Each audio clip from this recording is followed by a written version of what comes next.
Hello, Barry Anderson from Trade Ideas with today's edition of What Makes This Trade Great. And today we've got Carvana CVNA. So in the pre-market, Carvana started to move. This is actually that's the 9:30 candle, and it kept ripping higher and higher and higher. No news on it. I mean, CarMax had earnings today, KMX, and some said, well, maybe it's being dragged, and the earnings were good. Maybe it's being dragged up. But listen, guys, you know the story of Carvana probably could not sustain this move. And so the AI looked at this and said, you know what, we're going to short this at 1065.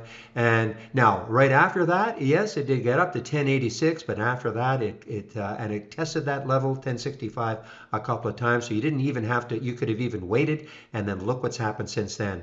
1065 down to 968, and who knows where it's going. So I thought that was a nice alert from the AI to short Carvana because it went up on no news, and we've seen the history of this one before.